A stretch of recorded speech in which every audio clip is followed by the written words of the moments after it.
E aí, gente, tudo bem? Meu nome é José, esse aqui é o Guri dos Livros e no vídeo de hoje eu quero falar com vocês sobre todos os livros que eu comprei nesse primeiro trimestre do ano. Eu quero também fazer um vídeo falando de tudo que eu li, mas nesse momento eu ainda não consegui organizar bem as ideias em relação ao que eu quero falar sobre cada livro, então vou fazer esse vídeo talvez daqui a alguns dias. No entanto, eu quero mostrar pra vocês tudo que eu comprei, nem tudo é pra mim. Tem 3 livros aqui que são livros infantis que eu comprei pros filhos de uma prima minha que eu vou visitar, e daí eu queria comprar uns livrinhos pra eles são bem pequenininhos. Então eu acabei comprando 3 livros que eu vou mostrar pra vocês. É uma coisa diferente, não costumo trazer livros infantis, não tão infantis pelo menos. Os outros livros são todos livros pra mim, pelo menos eu acho que são todos pra mim.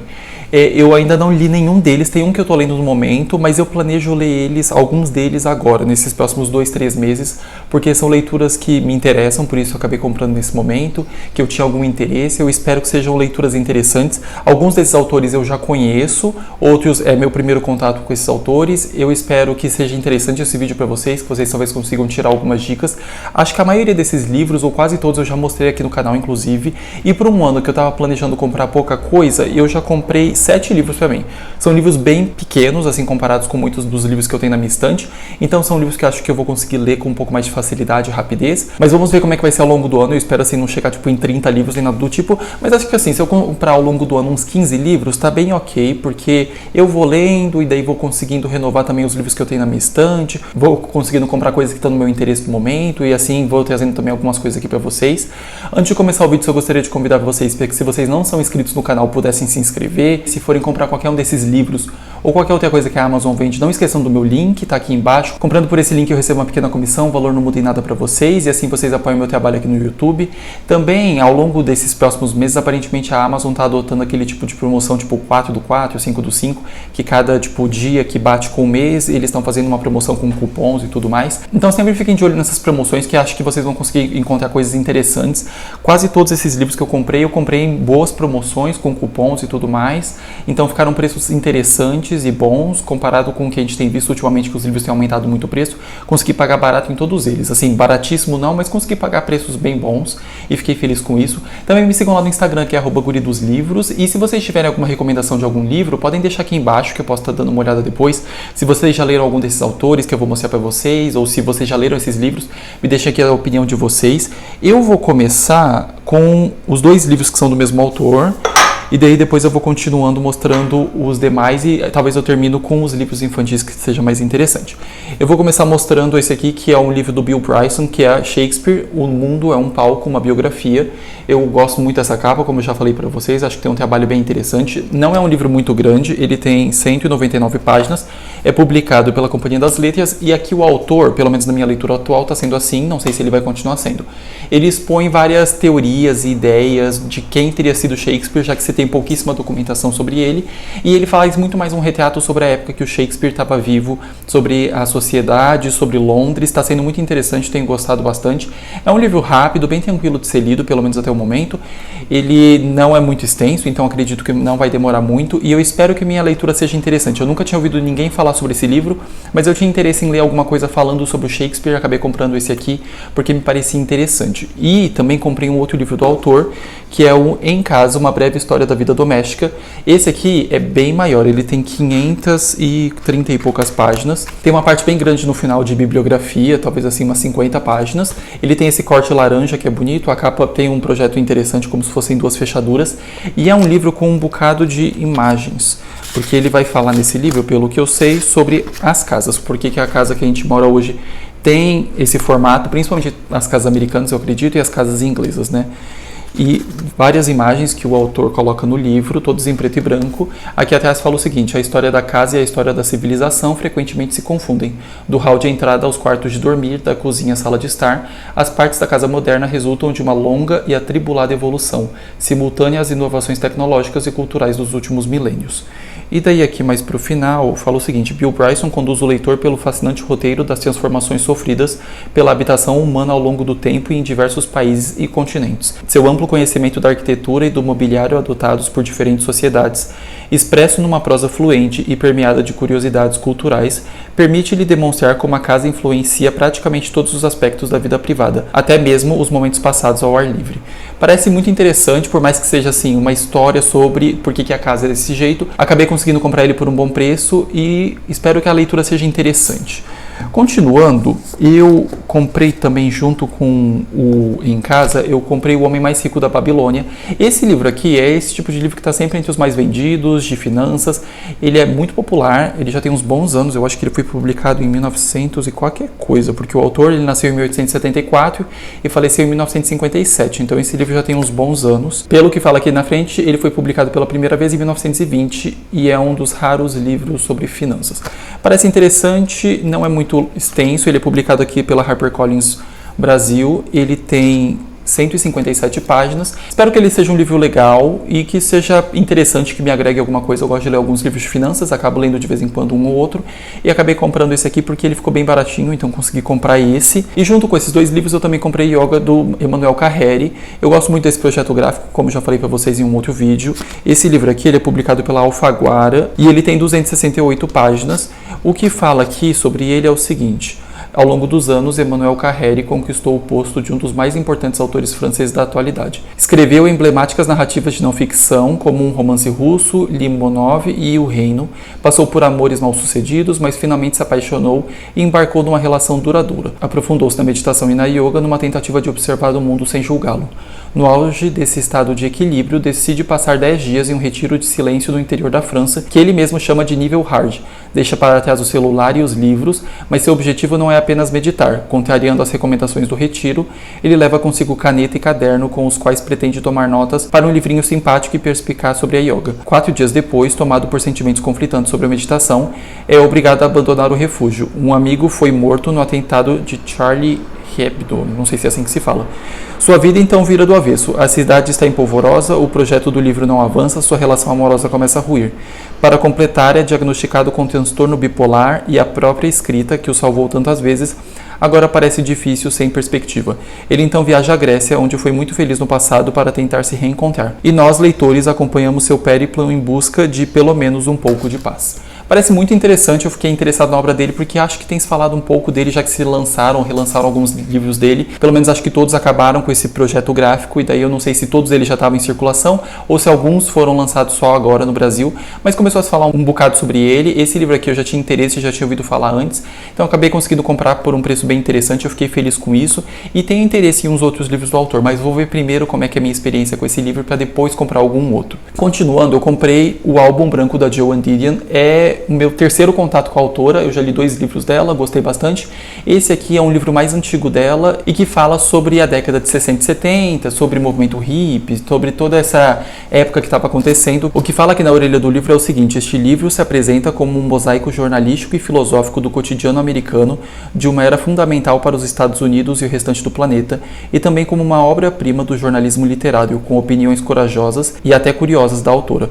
Um dos maiores clássicos do gênero, este texto tem um poder de surpreender e informar, que se mantém intacto mesmo após tantas décadas desde sua publicação original. Se não me engano, esse livro foi publicado em 70 ou 80, ele tem 255 páginas, também é publicado pela HarperCollins, e eu estou com bastante vontade de ler esse aqui. Esse aqui eu tenho interesse em ler num futuro bem breve, acredito que isso vai acontecer.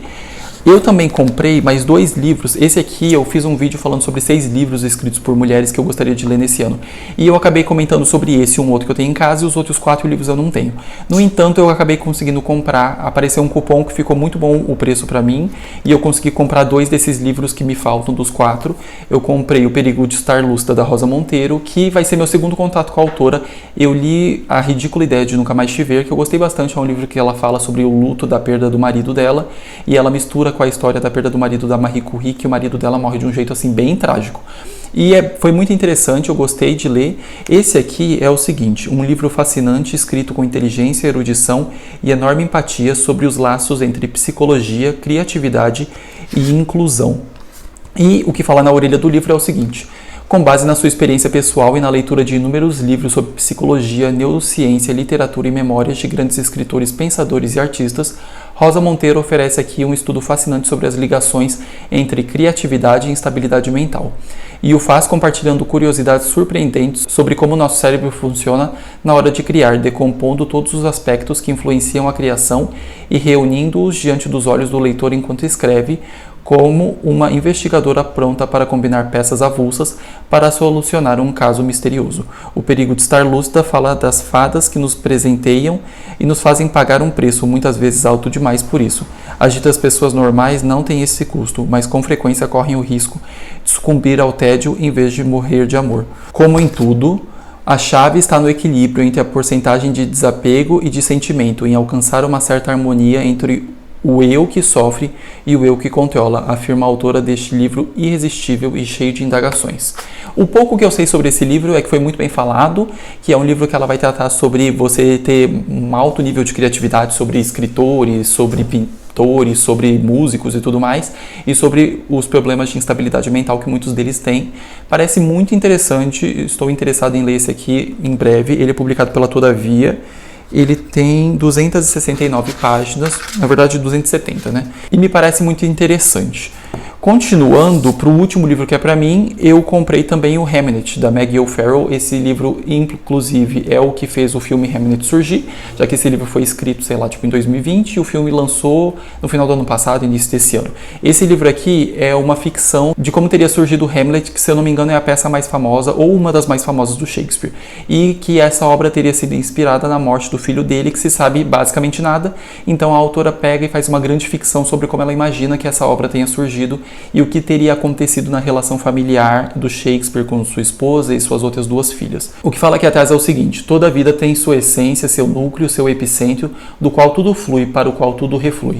Esse momento é o da mãe ausente, o menino, a casa vazia, o pátio deserto, o chamado sem resposta. Ele parado ali nos fundos da casa, chamando as pessoas que o alimentaram, vestiram, que o embalaram até dormir, segurando-lhe a mão quando ele deu os primeiros passos, lhe ensinaram a usar a colher, a soprar a sopa antes de tomá-la, a ter cuidado ao atravessar a rua, a não responder, a lavar o copo antes de usar, a manter distância de águas profundas. Esse momento ficará gravado a fogo nela pelo resto da vida. E ele foi vencedor do Women's Prize for Fiction do Reino Unido e eleito um dos melhores livros de 2020. E segundo The Guardian, é uma análise emocionante de tirar o fôlego sobre o luto. Ao longo das páginas, O'Farrell habita a mente de uma coruja, de um grande dramaturgo, de um menino à beira da morte e de todos à sua volta. Envolvente, em alguns momentos chocantemente íntimo e com uma fruição perfeita, este é um trabalho digno de prêmios. Vamos ver como é que vai ser. Ele é publicado pela Intrínseca aqui no país, tem 380 páginas e ele tem uns, não chega a ser um desenho, mas ele tem isso aqui em algumas das páginas, essa parte assim, e tem uns inícios de capítulo bem bonitinhos pelo que eu tinha visto, com umas letras todas desenhadas, como essa aqui.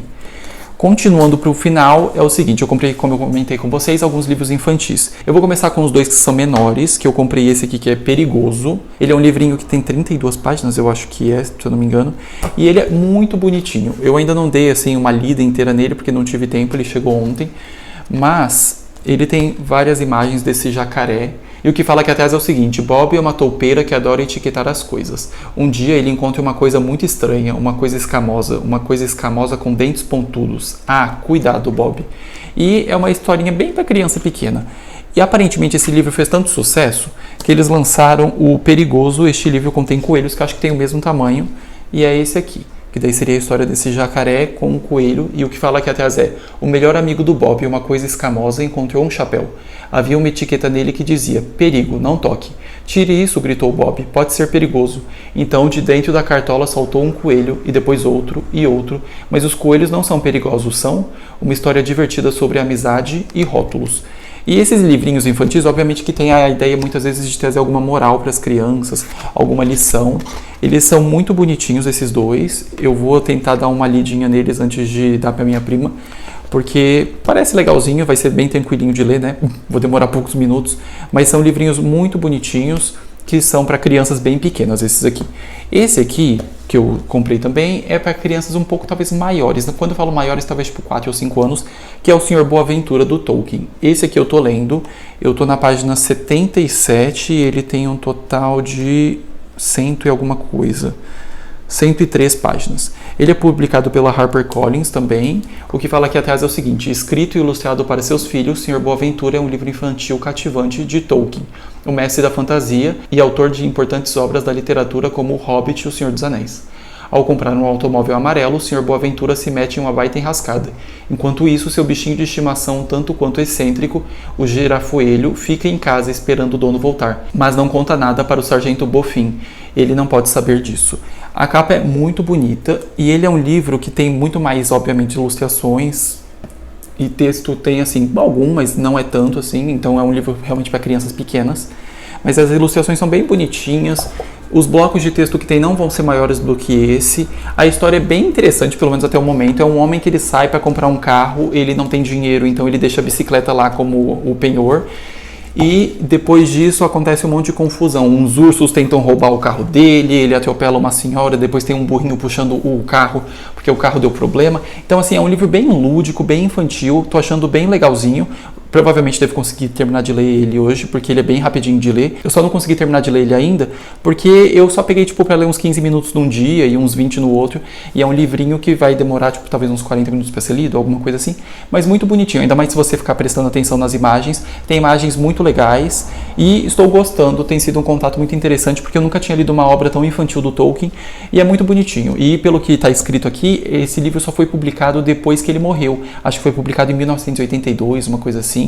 Porque ele tentou publicar originalmente, eu acho, pelo que está escrito aqui, ele só conseguiu ser publicado em 1982 e a obra era desconhecida até 1973.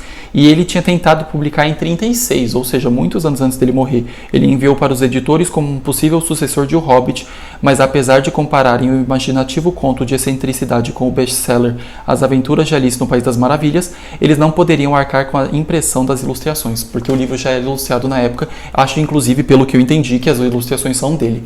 Eu espero que vocês tenham gostado desse vídeo, tenham tirado talvez alguma dica para vocês poderem dar uma olhada mais na frente. Espero conseguir fazer essas leituras ao longo desse ano, acho que muitas delas é bem provável que eu consiga. Se forem comprar qualquer um desses livros, como eu já falei, não esqueçam de usar meu link que está aqui embaixo, eu recebo uma pequena comissão e o valor não muda em nada para vocês. E até o vídeo da semana que vem.